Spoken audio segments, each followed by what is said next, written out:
Assalom, yangi kun dasturini tomosha qilyapsiz. Bugun biz dolzarb va muhim bo'lgan mavzularda suhbatlashamiz. Bugungi kunda oilaviy ajrimlarning soni ortib bormoqda. Xo'sh, buning sababi nima?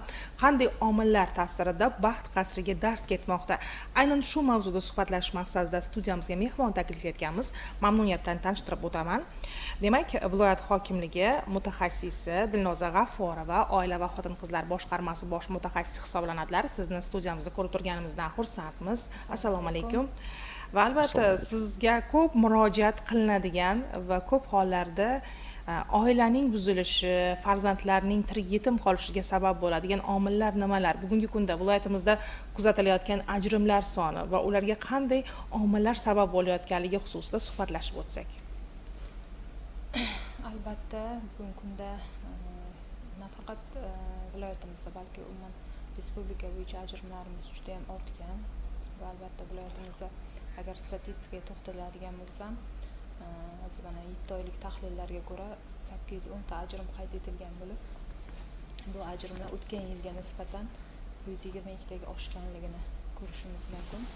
Bu ajrimlarning asosiy sabablariga to'xtaladigan bo'lsak, tahlillarga ko'ra ajrimlarda asosiy eng katta sabablardan biri uchinchi shaxs aralashuv deb qaraladi. Ya'ni uchinchi shaxs aralashuv deganda biza o'sha qaynona, qaynota yoki ikkinchi tomonni o'sha qaynonalari nazarda tutiladi. Keyingi sabablarga ko'ra degan bo'lsak, xotinning o'zaro kelishmovchiligi. Ya'ni bunda o'sha turmush qurgan ikki tomon o'zaro bir-birini tushunmasligi yoki bir-birini o'sha vaziyatlarda muammo va kamchiliklarini to'g'ri qabul qilmasligi oqibatida yoki qaysidir boshqa sabablar ham ko'rsatiladi. Bular juda ham kam foizda tashkil etgani uchun asosiy sabablardan biri o'sha uchinchi shaxs aralashuvi deyiladi va turli migratsiya sabablari, ya'ni uzoq vaqt birga yashamaslik sabablari, xiyonat va turli boshqa o'zaro munosabatlardagi kelishmovchiliklar yoki o'sha yoshlarimizni oilaga tayyor emasligi kabi holatlar kuzatiladi.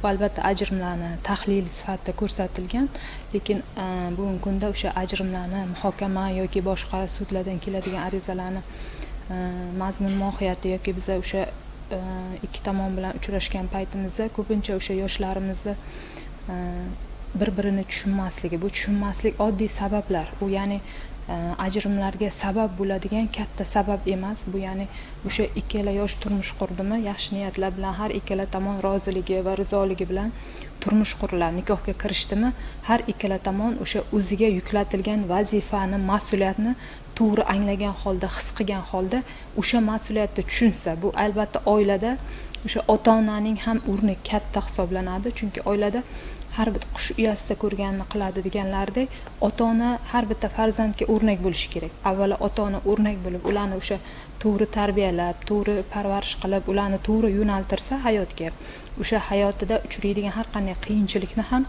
ular to'g'ri yengib o'tishga harakat qiladi.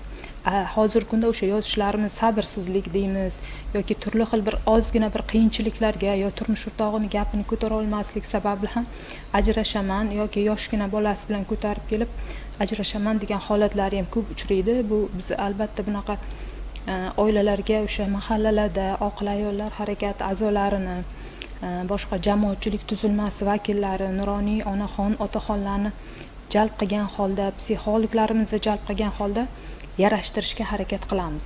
Yarashgan taqdirda ham mana yana 2-3 oy o'tadi, o'sha oila yanada o'rtalarida yana kelishmovchilik yana qaytarib, yana o'sha muammolar bilan kelib turli tuman bu arzishga, eshitishga yoki bu muammoni ko'chaga olib chiqishga arziydigan muammolar emasda.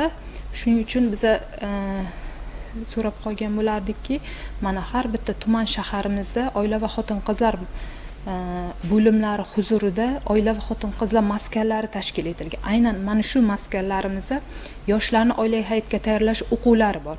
Bizlar FHDYolar bilan kelishgan holda, ya'ni FHDYoga ariza bergan nikohlanuvchi yoshlar ariza bergandan so'ng ularni tibbiy ko'rikka o'tishlari uchun yo'llanma beriladi va o'sha to qonuniy nikohi qayd etilgunga qadar aynan oila va xotin-qizlar maskanlarida 16 soatlik dars soatlarimiz belgilangan. Ya'ni bunga o'sha hududlardagi tibbiyot xodimlari, turli mutaxassislar, psixologlar, oila qadriyatlari, umuman yoshlarning reproduktiv salomatligi, ularni o'sha oilaga bo'lgan munosabat, umuman qaynona kelin, qaynisingillar bilan qanaqa munosabatga kirish kerak va qanaqa muomala qilish kerak, ularni umumiy o'sha hayotida uchraydigan turli muammo va vaziyatlarni oldini olish uchun ular bor kuch-g'ayratlarni sarflab o'sha darslarga imkon qadar ularni o'sha yoshlarni oilaviy hayotga tayyorlashga harakat qiladi. Bunga imom xatiblarimiz ham, otinoyilarimiz ham jalb etilgan, ya'ni ularni diniy va dunyoviy bilimlarini ham oshirishga xizmat qilinadi. Bu esa o'sha kelajakda ularni o'sha oila ajrimlari yoki oilasida uchraydigan qandaydir muammolar, qaynonalari bilan uchraydigan qaynsingil, qaynota, turmush o'rtog'iga qanaqa munosabat bildirish kerak, o'z navbatida turmush o'rtoqlari ham, erkaklar ham o'z ayollarini qanday asrab avaylashi kerak. Ularda har xil holat bo'ladi. Mana ko'pincha erkaklarimiz ayollarni o'sha homiladorlik vaqtidan to ularni tug'ruq vaqtigacha va tug'ruqdan keyingi vaqtida ham ayollarda juda ham ko'p o'zgarishlar paydo bo'ladi-da. Bu albatta reproduktiv salomatlik bilan bog'liq. Bu jarayon juda ham tabiiy holat deb qaraladi. Mana shunday vaziyatlarda ham ularni tushuna olishi, ya'ni o'sha homiladorlikda ko'pincha ularni injiq yoki qanaqadir nimalarni xohlab qoladi yosh kelinlarimiz. Ana shunday vaziyatlarda ham menga uni olib bermaydilar yoki menga buni olib bermaydilar deb ko'pincha injiqlik qilib kelishadi. Lekin mana shunday vaziyatda ham o'sha turmush o'rtog'i uni qo'llab-quvvatlashi kerak. Bu chunki ayollarda kuzatiladigan tabiiy holat. Buni agar o'sha ginekolog vrachlarimiz ham bu aynan o'sha dars jarayonida aynan yigitlarimiz uchun alohida o'sha urolog va qizlarimiz uchun alohida ginekolog mutaxassislar aynan o'sha yoshlarni oila hayotga tayyorlash maskanlarida ularga o'sha to'g'ri yo'nalish bera oladilar. Ya'ni ana shunday qiyin vaziyatda ayolni qanaqa asrash kerak, erkakka qanaqa munosabat bildirish kerak. Mana shular to'g'risida to'liq biza o'sha o'quv, yoshlarni oila hayotga tayyorlash o'quv maskanida bu bo'yicha ularni bilimi oshiriladi va biza oxirgi tahlillarga qaraganimizda aynan o'sha maskanda o'qigan yoshlar o'rtasida ajrimlar qayd etilmaganligini ko'rishimiz mumkin va bu har doim monitoring qilib boriladi, chunki o'sha aynan o'qiganlar 2 yil, 3 yil kuzatiladi. Aynan o'sha yoshlar o'rtasida qani o'sha o'qigandan keyingi oilaviy hayoti o'sha to'g'ri yo'lga tushib ketganmi, oilasida qanaqadir muammo yoki biron nimaga vaziyatga duch kelmaganmi, bu narsalar ham o'sha tuman xotin-qizlar bo'limlari tomonidan monitoring yuritiladi va o'sha monitoring natijalarida biza kuzatishlarimiz shuni narsa aniqlanganki, aynan o'sha maskanda o'qigan yoshlar o'rtasida bunday muammolar umuman duch kelmasligini ko'rishimiz mumkin. Shuning uchun biz o'sha yosh nikohlanuvchi umuman yoshlarni biz aynan o'sha maskanlarda o'qishini juda ham so'rab qolgan bo'lardik. Ko'pincha FHDga ariza topshirgan yoshlar ko'pincha o'zlari bilmagan holda bundan bosh tortishadi yoki ishi boshqasini rukach qilishadi, lekin bu maskanda o'qib hech qachon zarar kelmasligini yoki o'ziga aksincha foyda bo'lishini, o'sha hayotida uchraydigan qanaqadir muammo va vaziyatlarni oldini olishda juda ham as qotishini tushuntirishimiz kerak bo'ladi. Bilasizmi, tanganing ikki tomoni bor deyishadi-da, to'g'ri.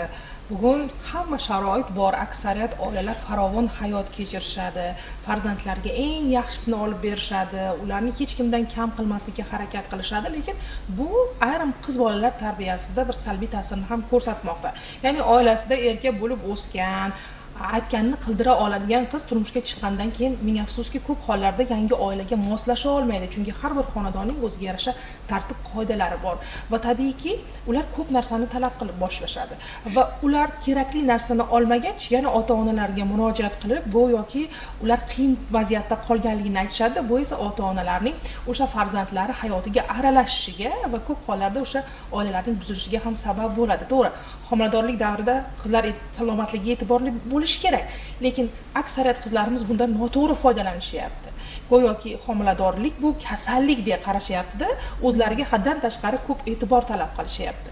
Bugun mana shu targ'ibot tadbirlarida, yoki yarashtiruv jarayonida, yoki o'quv kurslarida o'sha aynan sabrli bo'lish kerakligi, faqat qizlarga, ayollarga emas, erkaklarga ham bir vaziyatini tushunish kerakligi, iqtisodiy qiyinchiliklarga ham tayyor bo'lish kerakligi haqida ham bir tushuntirilsa, nazarimda bu qizlar uchun juda ham bir maqsadga muvofiq bo'ladi. Albatta o'sha o'quv jarayonlarida siz aytgan hozir o'sha yuqorida ta'kidlagan barcha o'sha muammolari ularga tushuntiriladi, chunki o'sha oilada iqtisodiy bilim asoslari, reproduktiv bilim asoslari, ma'naviy, axloqiy, psixologik har tomonlama ularni o'sha oilaga tayyor bo'lish uchun kerakli o'sha 5 ta yo'nalish bo'yicha mutaxassislar jalb qilingan. Bu bo'yicha ham tushunchalar beriladi. O'sha yoshi katta, mana uzoq yillar birga ahil-inoq yashagan hatto namunali oilalar ham bu o'quv maskaniga jalb etiladi. Ya'ni ularning hayotiy tajribalari, ularning o'sha maslahatlari asosida ularni ham bir qandaydir to'g'ri yo'lga boshlash yo ularga ham kerakli maslahat, tavsiyalar berib o'tiladi. Kerakli mutaxassis mana misol uchun qaysidir joyda oilaviy qadriyatlar yoki o'sha siz aytgandek vaziyatlarni oldini olish uchun o'sha yoshi katta bir mahalladagi kayvoni, nuroniy, mana bu Suyunch filmida aytadiki, anzirat buvilar, xuddi shunday bizani nuroniy onaxonlarimiz ham kerak bular ba'zi bir joyda-da. Ana shunday oqila ayollarimiz ham borki, o'sha hududlarda o'sha oqila ayollarimiz ham bevosita o'sha ajrimlarni oldini olishda, o'sha yoshlarimizni ham oilaviy hayotga tayyorlashda o'zlarini o'sha beminnat maslahatlarni berib keladilar. Haqiqatan ham oila muqaddas ekanligini biz inkor qila olmaymiz. Bugungi kunda yoshlarimiz turli xil bahonalar bilan, turli xil vajlar bilan yo'qchilikni bahona qilishyapti yoki bo'lmasam arzimagan bir zirakni yoki bir arzimagan matoni deb ajrimga borishyapti va farzandlarning kelajagini o'ylamayapti. Ota-onalar ham bunda faol bo'layotgan ota-onalarga ham uchrashimiz mumkin. Voy seni ering bunaqa bo'ldimi, bunaqa qildimi deb turli xil vajlar bilan qizlarni birdaniga uylariga olib kelishib, hattoki sudlargacha borishib, afsuski ajrimlar yuzaga kelyapti. Ana shunday onlarda mana bizni kuzatib turgan ota-onalarimiz ham bor. Ota-onalarimiz ham ana shunday holatlarga sababchi bo'layotganligini inkor qila olmaymiz, to'g'rimi? To'g'ri, albatta, to'g'ri ta'kidladingiz. Bu bor narsa, bu haqiqatni hech qachon yashira olmaymiz. Bu jamiyatimiz guruch ko'rpaksi bo'lmaydiganlardek har bitta jamiyatda insonlar hammasi ham mukammal yo ideal deb ayta olmaymiz. Albatta bu har ikki tomonda ham o'zlaridan bir qandaydir mukammallik xohlaydilar insonlar. Mana bir-biri bilan turmush qurgan yoshlar ham ikkalasi ikki xil dunyo qarash, ikki xil qarashda yoki ikki xil vaziyatdagi insonlar. Ya'ni ular bir oilada turmush qurdimi, o'sha bir-birini tushuna olishi, bu xarakter hech qachon u xohlagan xarakterdagi inson unga uchramasligi mumkin. Uniki bilan buniki dunyo qarashi ham to'g'ri kelmaydi, fikrlashi ham to'g'ri kelmaydi-da. Lekin o'rtada o'zaro tushunish, hurmat, mehr-muhabbat rishtalari ularni bog'lab turadi. Mana shunday rishtalarning mustahkam bo'lishiga avvalo ikkala yosh, undan tashqari ularning ota-onalari, mana 3-shaxs deb aytdik yuqorida, bu bekorga ta'kidlamadik. Aksariyat ajrimlarimizda o'sha oilada ota-ona deymiz. Mana farzandini yangi oila qurgan yosh oilaga qaynonalar ham xuddi qizidek munosabatda bildirib, o'sha kelinni o'zini yo'liga yoki o'zini yo'rig'iga yurdirish kerak-da. Mana misol uchun unga to'g'ri maslahat berib, keling qizim, kelin emas qizidek qabul qilib, unga to'g'ri yo'nalish berib, o'sha uy yumushi, ro'zg'or buyumlarini toza saqlashdi, o'zini bir tutumini o'sha kelinga o'zini xuddi qizidek qilib o'rgatib, yoniga olib, unga maslahat berib, o'sha qanaqa qilish kerakligi haqida bir o'zini beminnat anularini qo'shadigan bo'lsa, o'sha oilani mustahkam bo'lishiga har qanday qiz hech qachon o'sha yangi kelin bo'lib tushgan oilasidan yo ajrashib ketadi yo bu oilaga nisbatan bir nafrat bilan bo'lmaydi. O'sha mehr qo'ygani yoki bir ko'ngil bir-biriga to'g'ri kelgani uchun ham turmush qurishadi. Shu uchun ham o'sha qaynonalarimiz ham bunda eng asosiy rolni o'ynaydi, qaynotalarimiz ham.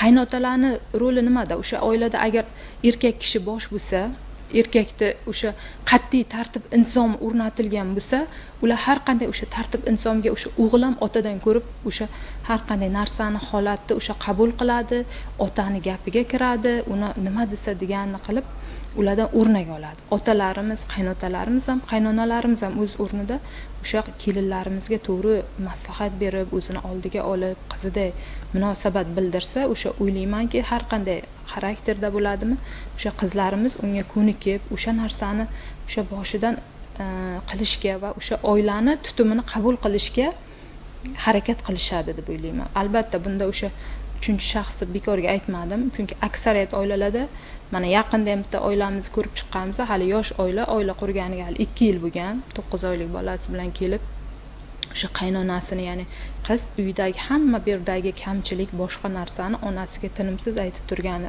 oqibatida ikkita oila o'rtasida tushunmovchilik, o'zaro kelishmovchilik paydo bo'lgan. Mana shu narsa qizlarimiz ham biroz sabrsizlik qilib o'sha uydagi gapni uyda qolishi va onasini uydagi gapni bu yoqqa toshimasligi va bir ikkita oila o'rtasida o'sha o'zaro bir tushunmovchilik, ziddiyat kelib chiqishiga sabab bo'layotganligini ham ko'rishimiz mumkin. Mana shu uchun aytamizki, mazmunli suhbat uchun, chunki bu juda ham bir uzoq davom etadigan mavzu, dolzarbligi, ahamiyati bilan ajralib turadi. Xalqimizda o'sha oilani azaldan muqaddas bilishgan, qush uyasida ko'rganini qilishar deyishadi, yaxshi gap oiladan chiqmasligi kerak deyishadi.